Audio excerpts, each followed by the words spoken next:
So welcome everybody. It's great to see so many people in person. I mean, this has been, I have to tell you, this is, as you know, this is just about the start of my second year here. When we started and we were doing these things a little bit hybrid and a few people would show up and everybody was sitting apart, just didn't feel right. And it's really great to have so many of you here and taking interest. And this is part of what being on campus and being at a university is all about. So great to have you here. And it's a special pleasure for me to have this opportunity to talk and chat with you all with Suzanne Maloney, who, as you know, is the Vice President and Director of the Foreign Policy Studies Program. As you can guess, this has a special resonance for me, having been several generations before the Vice President and Director of the Foreign Policy Studies at Brookings. I have a very special connection to it. And it's been an extraordinary group of people who have held this job over the years. And it's a testament to the respect and the importance of Suzanne as a thinker about foreign policy that she's holding this position. And our connections go back and forth over time, and we've had other shared jobs. She was on the policy planning staff for Secretary Rice. When Condi was the Secretary of State, I was, as you know, at policy planning in an earlier time too. So we've been kind of wandering around in the same space for a long time. She's really one of the most respected thinkers in Washington broadly about foreign affairs, and her current role, which has responsibility for the whole world at Brookings, but in particular about the Middle East and Iran. And you know that many generations of policymakers have looked to her, both Democrat and Republican, for advice on this very complicated set of issues. She's published extensively, particularly about Iran. And it's one that has a special resonance for me because I got my start in foreign policy in connection with the Iran hostage crisis now many decades ago, but it was really one of my first exposures. And having somebody who really understands, as best anybody from the outside can understand Iran and the broader Middle East region is especially valuable now. So we're going to do this in a conversation. She and I will talk for a while, but we're going to have plenty of time for you all to ask questions. So begin to think about that because that's really what this is all about. And it's I think, a particularly timely opportunity to talk a little bit about Iran and the Middle East because notwithstanding the fact that we're all preoccupied with the war in Ukraine and the tensions between the United States and China, it's critically important not to underestimate the potential dangers and risks that we face in the Middle East, and particularly with Iran. And so I think we've got to start because we have the obvious place ripped from the headlines to start, which is to talk about the U.S. and Iran and the negotiations over the nuclear deal. I just was kind of checking on the news this morning, and I noticed that we have the headline in Politico yesterday was Iran nuclear talks head into deep freeze ahead of midterms. And Secretary Blinken in Mexico, I think also yesterday, said, and I'm quoting, Iran seems either unwilling or unable to do what's necessary to reach an agreement, and they continue to try to introduce extraneous issues to negotiations that make an agreement less likely. So where are we, and what does it all mean? Well, let me just first thank you, Dean Steinberg, and thank all of you who came out, including a few old friends from both Brookings and from my own experience in academia. It's really great to be back, great to see SICE, even though I know you're moving around the corner. It's just been wonderful to have you as a sort of partner for everything that we do at Brookings across the street. And so I do hope that all of you will have an opportunity to come visit us, to come to our events, our conversations, our bookstore, and that we will continue even as you begin to move across town, a very good and productive relationship between our two organizations. And let me just also say it is such a privilege and frankly quite intimidating to hold a position that people with such incredible experience and expertise have held before me. So I take it very seriously, and I think that it is a testament to the importance of these issues that the people who have preceded me in this role are far more distinguished than I can ever hope to be. So I'm really honored to share a stage here with Dean Steinberg. And I'm always glad to talk about Iran because, as Jim probably knows a lot of the day job of being the director of foreign policy involves bureaucracy, and so I spend less of my time on Iran than I have at any other point in my career, and so every opportunity I get to talk about Iran is just a real thrill for me. I am, I think, rightfully pessimistic about a near-term breakthrough with respect to resuscitating the JCPOA. It has been quite a kind of up and down period since the Biden administration came into office. Obviously, President Biden during the campaign made very clear that he did hope to return the United States to compliance with the deal in concert with returning the Iranians to compliance with their own obligations under the deal. And I think everybody appreciated that this was going to be a difficult process.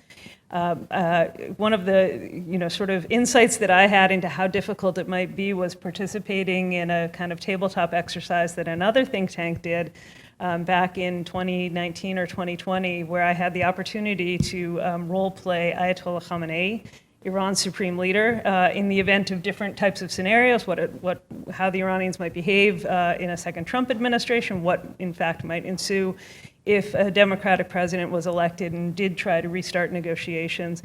And in my role as Khamenei, I would have held out for quite a lot. Reparations, for example. The Iranians credibly say they've lost upwards of hundreds of billions of dollars as a result of the reimposition of sanctions by the Trump administration and the application of maximum pressure. They have at least $100 billion stranded abroad, which they can't access, because of the continuation of American financial measures that constrict their access to the international financial system. This has had a huge toll on Iranian society, the Iranian economy. From the perspective of the Iranian leadership, they never trusted the United States, and so they trust us even less as a result of the Trump administration's withdrawal from the deal. And so you can understand that Iranian decision makers approach this process with a very high bar for what they hope to achieve. I think they also perceived that time and leverage was on their side. And so, they looked at the world, they looked at the more fractious relationship between the United States and China. They looked, of course, at the evolution and now the escalation of really severe tensions between the United States and Russia. And the idea of an aligned international community, which helped produce the deal, because for the first time in history, not just the United States applied pressure on Iran. Starting in 2010, and in a very significant way, there was a very wide multilateral effort to demonstrate to the Iranians that the world was united. It manifested itself through UN sanctions, through sanctions that were imposed by various individual countries, as well as by the European Union. Nothing like this had ever transpired in the history of the post-revolutionary history of Iran, and it clearly made an impact on the Iranians. It helped persuade them to come to the table in a much more serious fashion in 2013 and ultimately produce the deal in 2015. I think that they have watched the geopolitics of this period and recognized that there's just a different set of dynamics, that for the United States to bring back that severe economic pressure, they would have to go after Chinese firms and entities, something that no administration is going to do lightly. There's been a lot of criticism, at least in Washington and in the United States, that maybe the Biden administration didn't act quickly enough, maybe they didn't try hard enough, maybe it's outside actors, whether it's Israel or Saudi Arabia, that is putting the kibosh on what's needed to get back to a deal. I tend to agree with Secretary Blinken. I think ultimately it's the Iranians haven't made that determination, that they're prepared to undertake the concessions it would be necessary to undertake the political concessions that would be necessary from their own side to get back into compliance on the terms of the deal. And I think that they are looking to see what happens this winter with respect to the energy and economic situation in Europe to see if, in fact, their leverage may grow. So if that's right, we're in a pretty perilous situation because presumably with no agreement, the Iranians continue to do what they have been doing, which is to continue to develop their nuclear capability. So how does this play out? I mean, what's the timeline? How long does this go? at the current rate in which Iran is doing this before either the United States and or other actors in the region, particularly Israel, feel that we're approaching the point of no return. And given what President Biden has said about the unacceptability, what are the choices here? I think we're in a bit of a game of chicken, but that's not necessarily new with respect to Iran. We're going to be watching, and as are other actors in the region, to see what they do in the absence of a deal. And so they have taken a number of steps since 2018, since the Trump administration left, to scale back their own compliance with the deal. And I think there are certain types of things that they could do that would be triggers, going to, say, 90% enrichment. Leaving the non-proliferation treaty. So those sorts of activities, I think, would precipitate a severe U.S. response.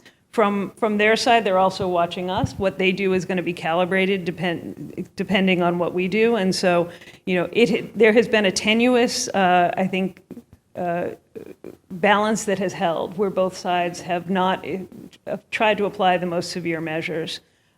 With the understanding that this situation may still yet be resolvable if we can get to a better political period.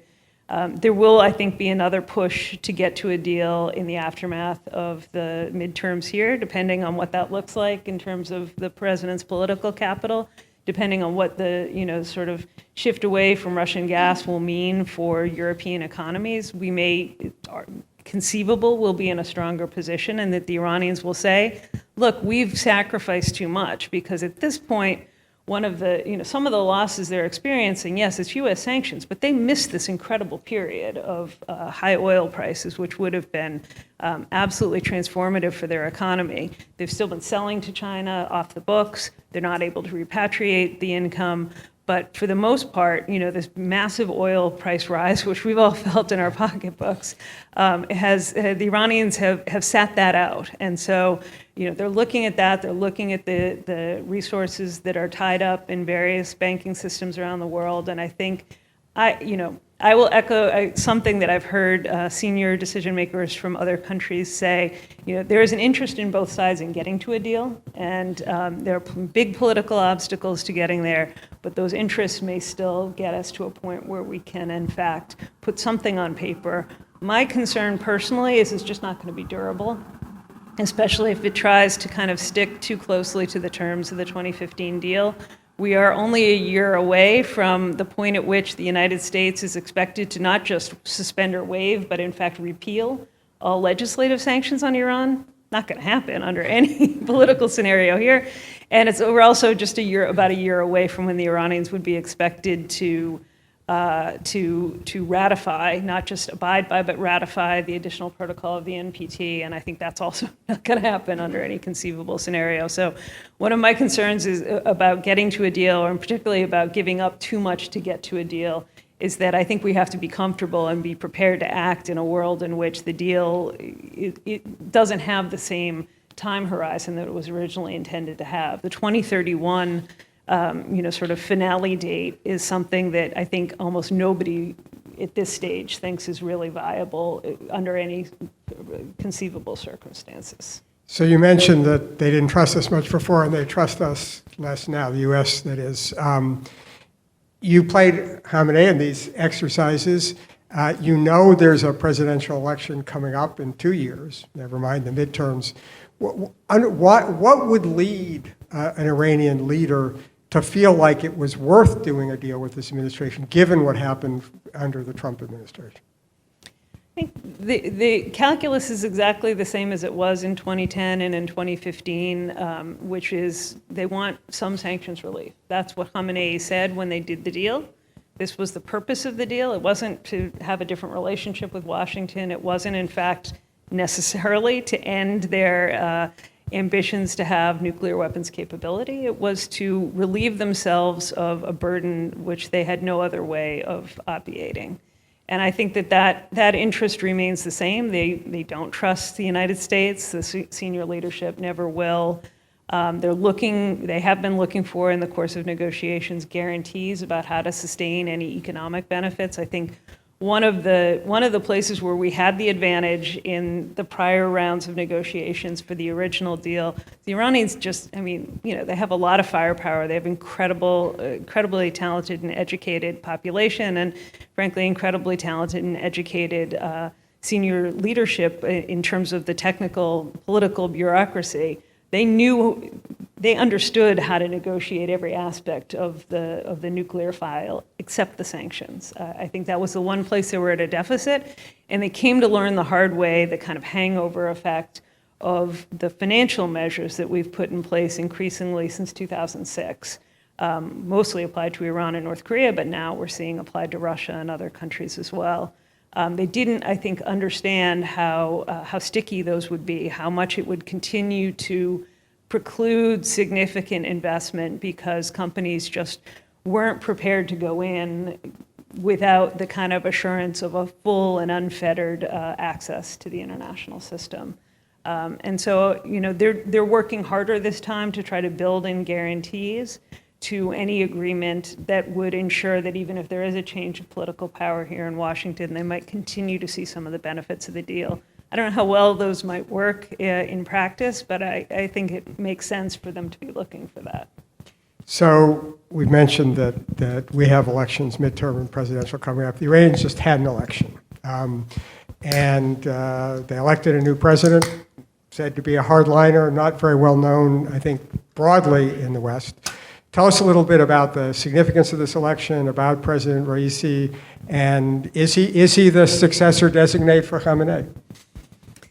He's certainly a figure to watch. Ibrahim Raisi is someone who has run in prior elections, who has been in office now just over a year.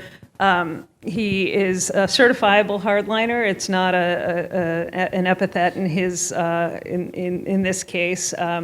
He comes from a background of having presided over trials that sent thousands of dissidents to their death in the final years of Ayatollah Khomeini's life, in the final years of the Iran-Iraq War, when Iran was really trying to reinforce its own, reinforce the resilience of the regime at a time when it was under great pressure.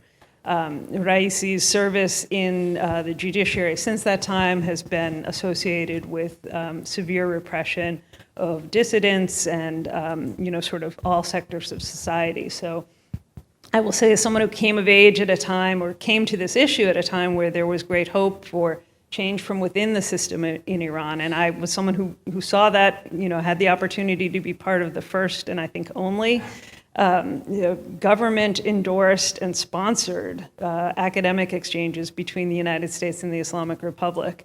I believed it. I was sold. I had an opportunity to meet officials, had a much wider opportunity to meet Iranian citizens, and sensed this, sort of hope that, in fact, there was a strategy that the once powerful reformist movement in Iran had for trying to push the system, expand the political and civil liberties within the system, make greater space for freedom in society, and in fact, essentially grow the power of this movement through those measures. What they weren't able to control, they didn't have the levers of power. They didn't have control of who ran. They didn't have control, who ran for office. They didn't have control of the security bureaucracy or the judiciary, and so they were themselves fairly severely repressed.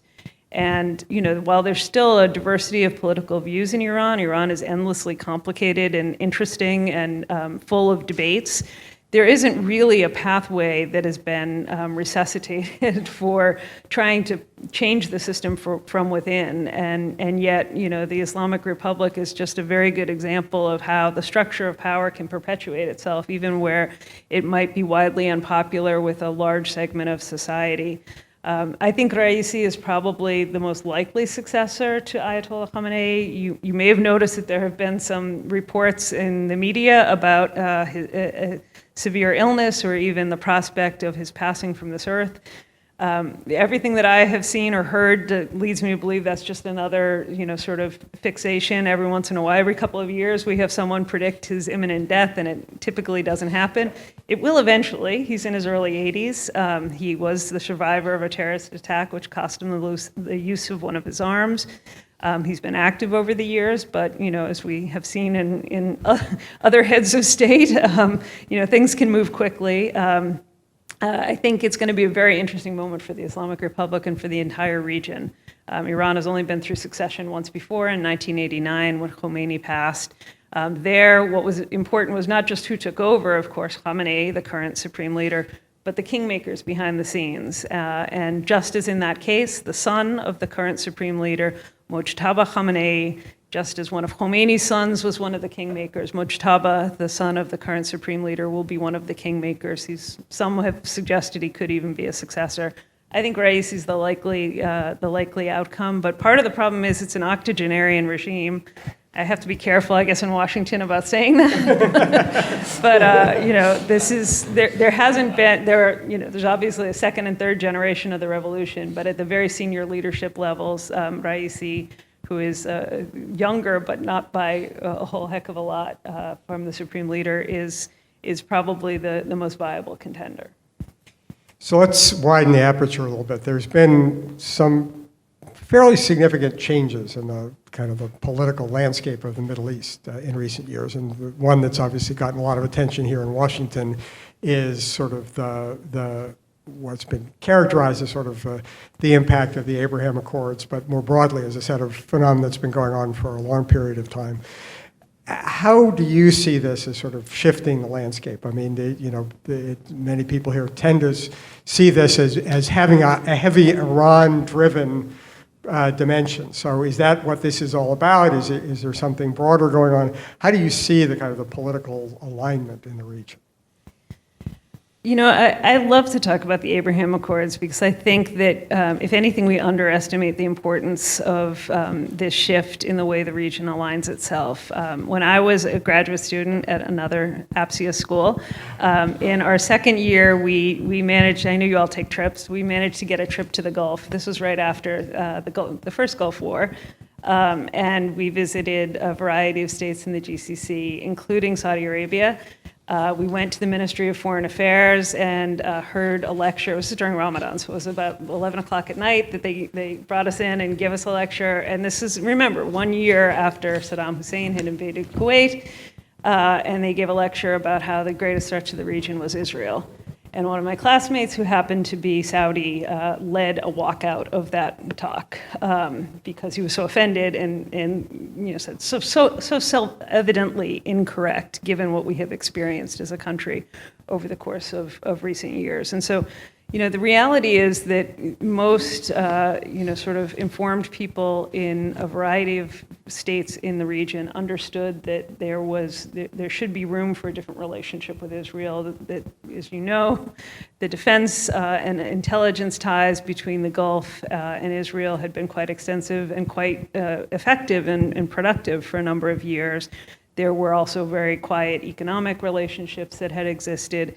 And yet the unwillingness or inability to normalize those relationships was a huge deterrent to actually moving beyond the animosity that has been at the center of the kind of hostilities across the region.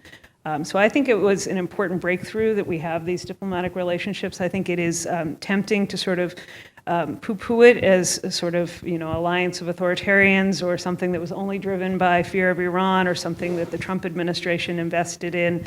But I think that, wherever we can find greater degree of normal diplomacy in the Middle East and relationships that transcend ideology in the Middle East, it's a huge net positive. It will take a lot to build on it, and I think it has left us where we were before in terms of an impasse on how to manage the crisis that Palestinians face and the need to find an alternative mechanism for making progress on a two-state solution. But clearly, the sustainment of a lack of diplomatic relationships and lack of economic relationships between the Gulf and the other states of North Africa, the wider Middle East, and Israel hadn't helped the Palestinians in any case. So I think that this is the start of a new Middle East in which leaderships are prepared to deal with one another and prepared to take the measures necessary to advance their own security and economic interests, rather than constantly turning to Washington and Washington trying to fill the role that the governments themselves ought to play. And what does this look like from the perspective of Tehran? I mean, does this affect the Iranian calculation? Does it make them feel more threatened? How does Iran respond to this? Well, it's been interesting. I mean, I think the initial reaction was, a little bit of glee on the part of the Iranians. They saw this as another wedge issue that they could use in sort of advancing their own agenda with Arab publics. I think, that hasn't necessarily played out quite as they anticipated. And what we've seen is the Iranians doing their own form of hedging, which, all the players in the region have always done. So, sort of an improvement of the official relationship between the Iranians and the Saudis, as well as the Emiratis. I think is just a signal that they realize that they need to have a foot in each of these countries. They need to have a game that isn't reliant on simple rejectionism. So that leads one to wonder. I mean, that you can see the benefits of rapprochement between Israel and the Arab states, just as the case with Israel and Egypt many decades ago. But where does that leave the publics? And particularly, it's now a decade since the Arab Spring, and even longer than the Green Revolution in Iran. Where's democracy and public engagement and human rights now fit into the landscape?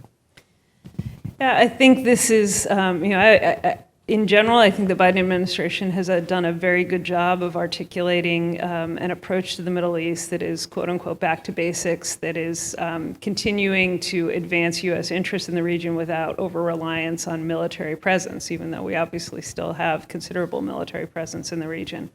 I think they haven't managed to articulate a coherent approach that centers the need for an improvement in governance and in civil and human rights for the future of the region and the future of U.S. interests in the region. And this is something we were talking about in a small group beforehand, that American policy on these issues has always suffered from incredible hypocrisy.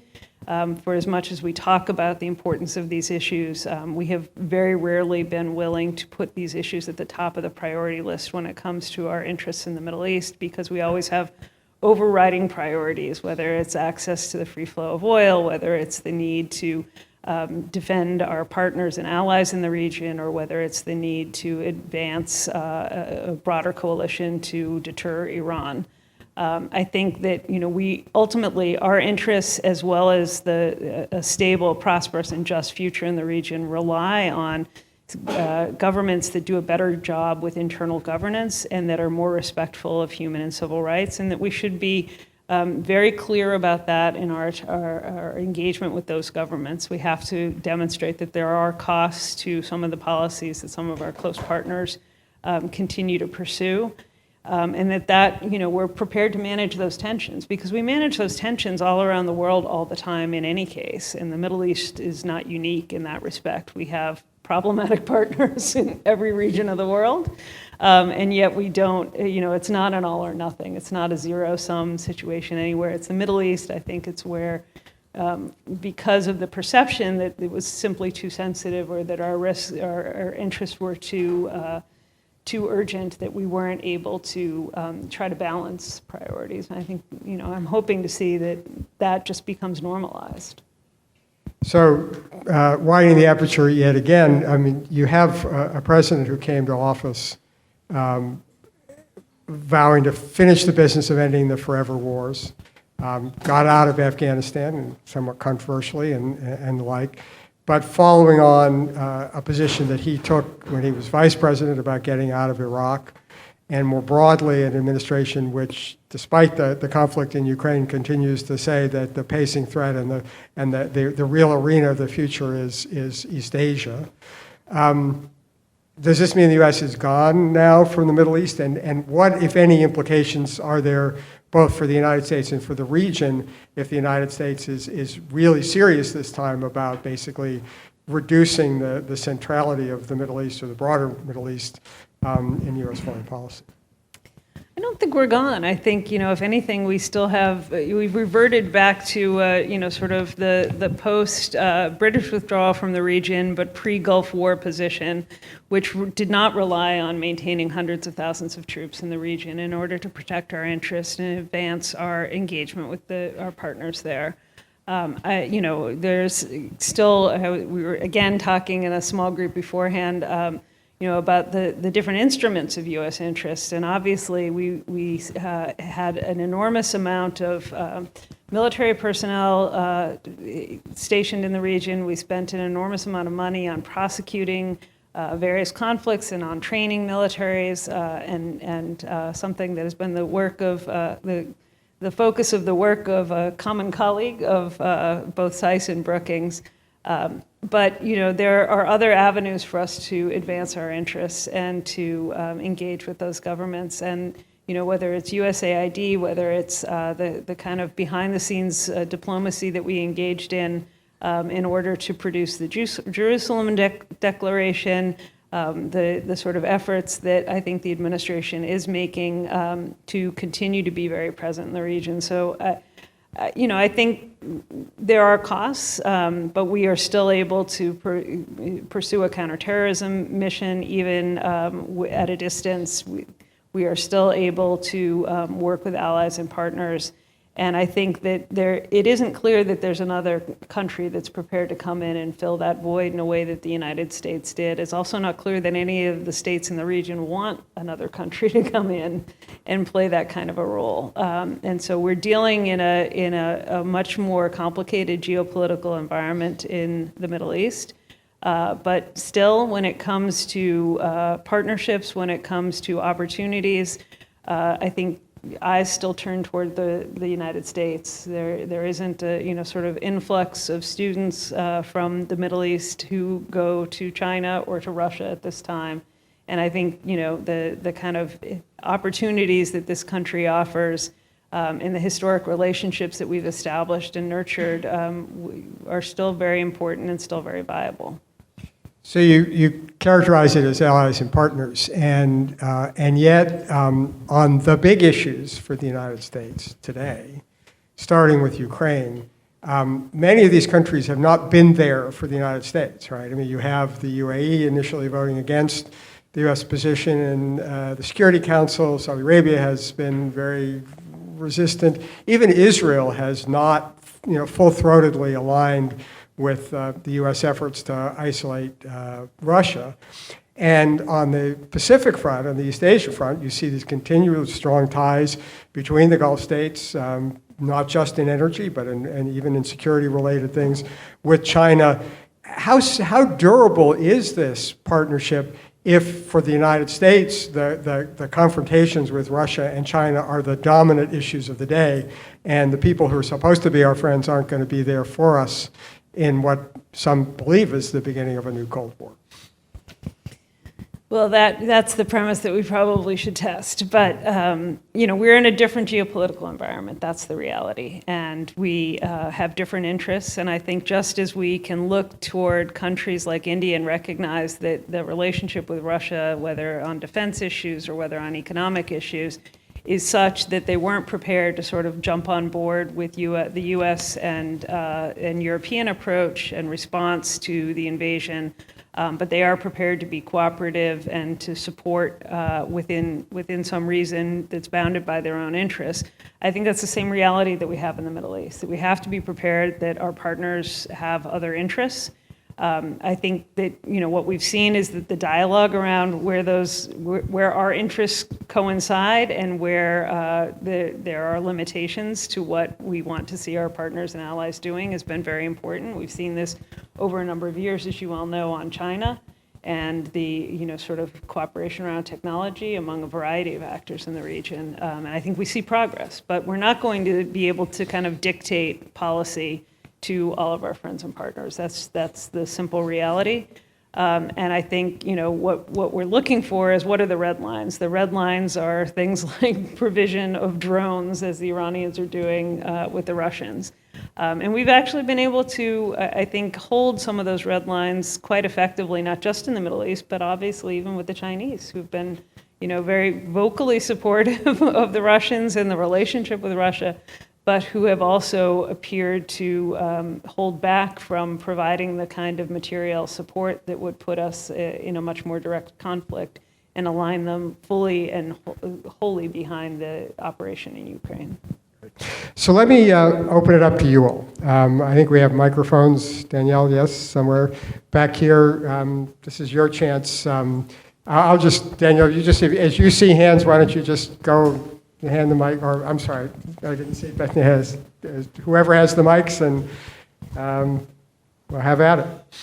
Hi, ma'am. There's been increasing fraternization between Russia and Iran when it comes to things like cryptocurrency or UAVs. Are there any specific areas between the two countries that concerns you the most going forward, especially in the conversation of Ukraine? Yeah, I think it's been, from an analytic point of view, it's fascinating to watch because, in fact, the Iranians and the Russians have a very tortured history, and, there's still quite a residual memory about the territories that Iran lost to what is now modern-day Russia in the 19th century that gets brought up in sort of policy debates even today. So we've seen, though, the evolution of a meaningful strategic partnership around Syria, one that held, even though their interests were to some extent not entirely coterminous, even though the Russians also maintained a strategic relationship with the Israelis as well.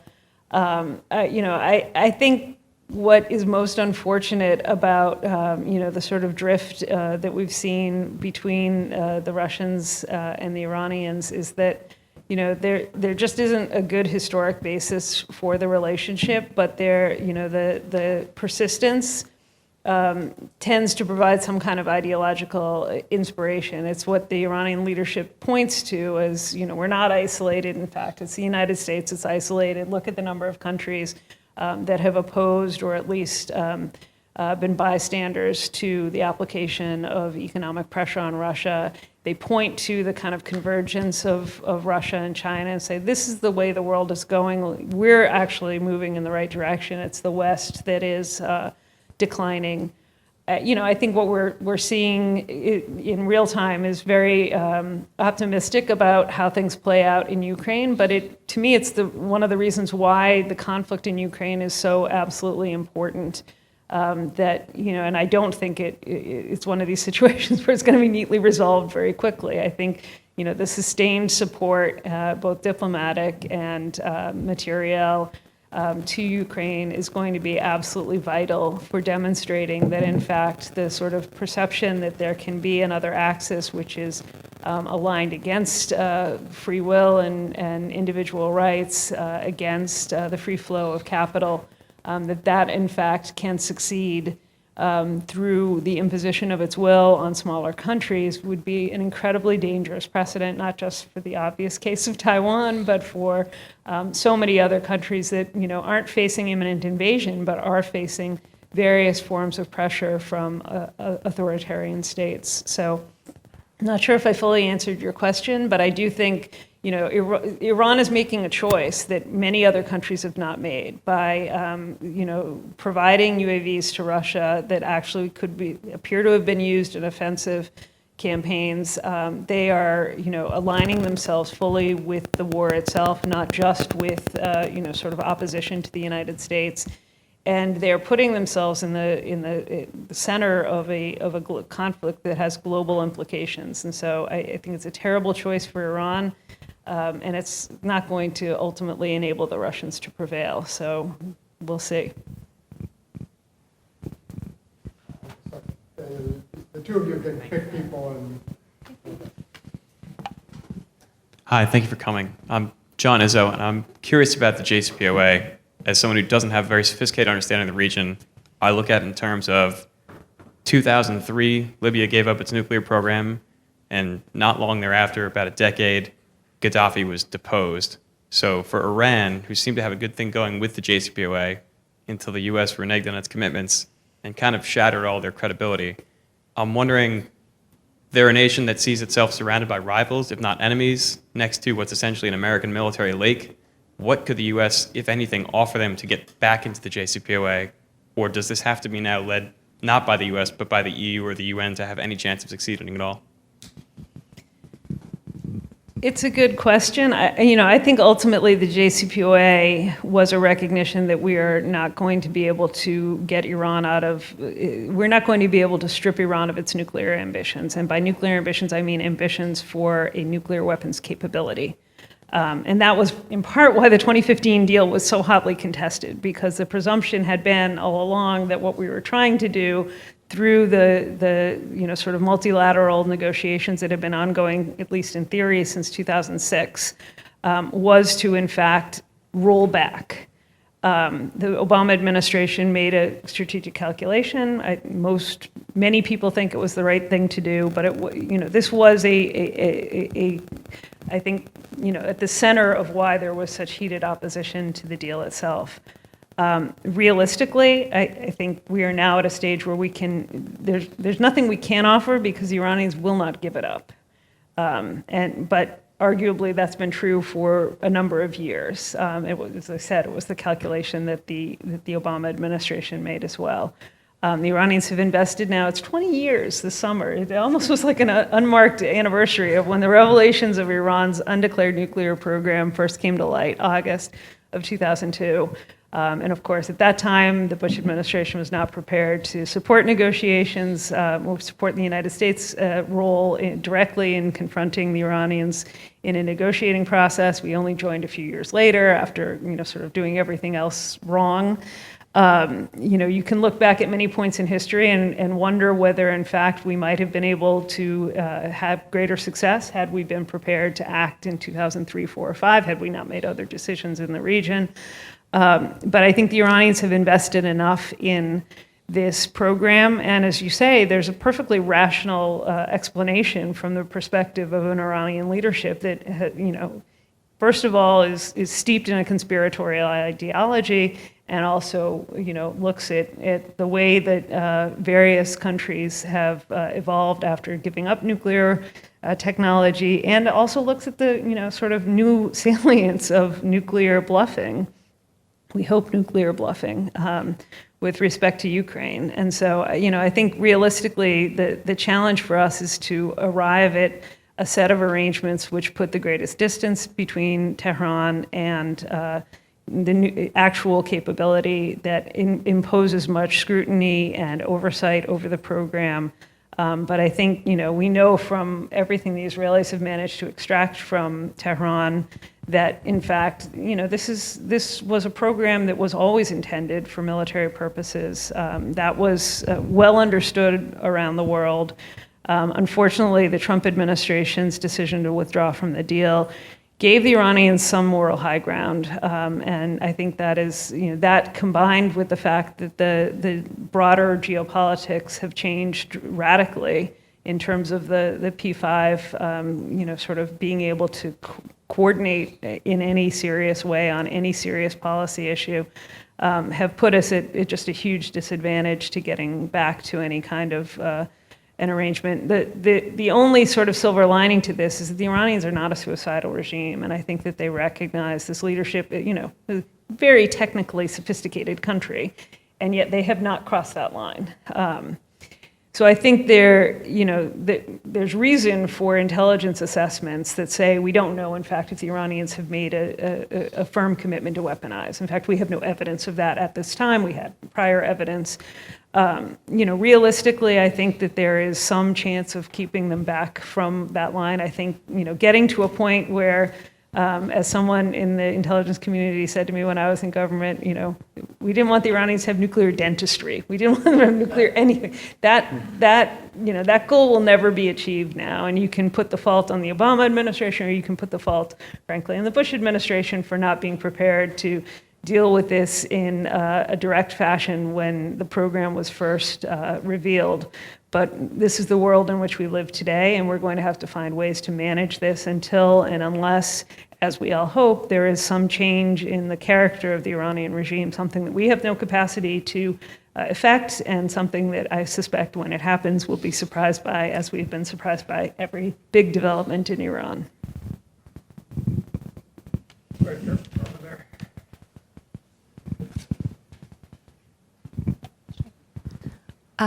Hi, you talked a little bit about succession earlier, and I'm curious for your thoughts on Khamenei's mindset as his concerns with legacy, if and when, become more acute.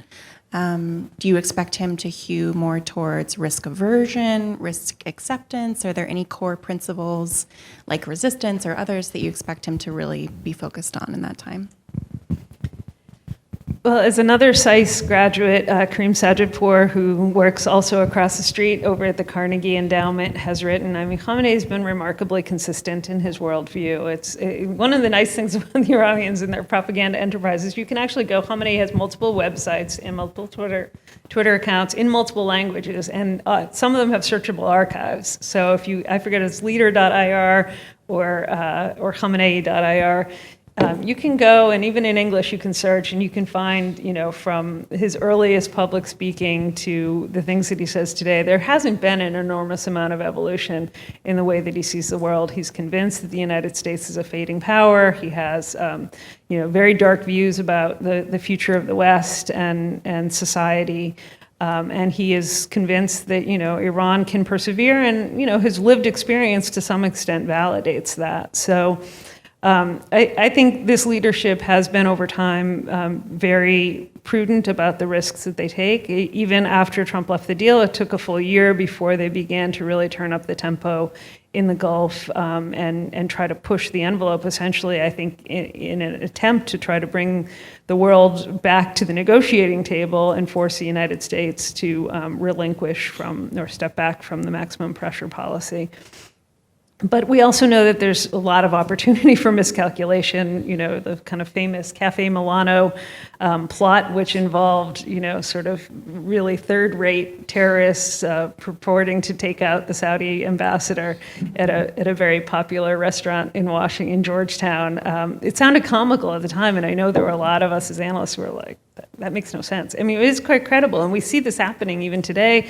I realize there's probably some deficit of sympathy for various administration officials from the Trump administration, but there are people who live with full-time and very robust security details because the threats to their lives and to their families remains quite real as a result of the kind of real threats that have been identified in the aftermath of the Soleimani attack. And this is not just true of Trump administration officials; it's true of dissidents. The very well-known dissident who's campaigned against mandatory hijab in Brooklyn, who's been the subject of several assassination plots, and only very recently was seen. There were men with machine guns seen outside of her home in Brooklyn. So, Iran can do a lot of damage, and even if it's not something that Khamenei sets in motion, the fact that they have either inspired or funded or trained or some combination of the three, a variety of different militant groups around the world means that there can be miscalculations that bring us to a crisis, even if it's not something that the leadership desires. I would also just look at what Raisi's doing at home, and there's been a real crackdown, and it's sort of an unnecessary crackdown. Why throw moderate and reformist politicians in jail since they have no possibility of coming to any positions of significant power? Why crack down on hijab when it's sort of obviously been an issue that Iranians have found ways to work around for many, many years, to greater and lesser effectiveness. What's the value? I think there is this sort of sense that the regime is circling the wagons, and they're going to be a lot tougher at home and tougher where they can be in the region. And in some ways, that's probably consistent with 88, 89 as well. And it's how sort of Raisi came to power. It's what he knows. Take one more from the audience. Thank you. My name is Piotr Pietrzak, and I represent Instatona Sandy, an NGO based in Europe. My question relates basically to Syrian conflict and the U.S. position on Bashar al-Assad and his basically his administration. Iran is known for supporting various third parties in the Middle East, like Hezbollah in Lebanon, like Houthi in Yemen. And it has supported also Bashar al-Assad for the last, 11 or 12 years. The dynamic of the Syrian conflict is very, it's very dynamic, basically. And the question is, what's the American foreign policy towards the future of Bashar al-Assad regime? Look, there has been an evolution in the region that I think the administration has not taken lightly, but has also not endorsed, which is we see, sort of creeping normalization on the part of leading Arab states with respect to Bashar Assad. I don't think that that's a viable option for the United States, and I don't think, frankly, it's a viable option for Europe, given the conflict that we see evolving in Ukraine. There are crimes that are simply too significant to sort of overcome and overlook. The future of Syria is one that I think every administration has made clear it needs to be left to the Syrian people. The question is Bashar Assad prepared to do that? Doesn't appear that way. So before we conclude, I want to take advantage of Suzanne being here to talk a little bit about careers. So as you mentioned, you went to another one of the APSIA schools. But I'm just interested in describing a little bit your own trajectory, how you got interested in these issues and how you thought about the choices available to you and how you ended up both having served in government and now in a leading think tank in Washington. Well, I will put in a plug for great professors because my entire career is the result of kind of stumbling from various courses and finding professors who inspired me to change my, initial path. I started off as an undergraduate studying Russian. I went to Fletcher for my master's degree, intending to work on what was then Soviet Central Asia and Afghanistan. In both cases, both the sort of initial interest in Russia and then the in Central Asia, and then my migration away from that set of issues over to the Middle East and to Iran specifically came as a result of just professors who not just inspired me, but helped me identify the pathways for how I would advance my interests in those issues. So I think first and foremost that is, you're here at a place that is known for phenomenal teaching, and you really take advantage of that and take the opportunity to find the classes and the professors that inspire you for your future. The other thing that I will just point to is just sort of dumb luck when it comes to, where your career goes and being open to trajectories that you wouldn't have anticipated yourself taking. So I worked at a variety of different positions, including some that touch the private sector, the small consulting firms and things along my way to finishing my graduate degree or finishing my PhD. Came to Washington and, sort of figured with an Iran specialization, I was likely to end up in the intelligence community. That was probably the only path that was going to be available to me.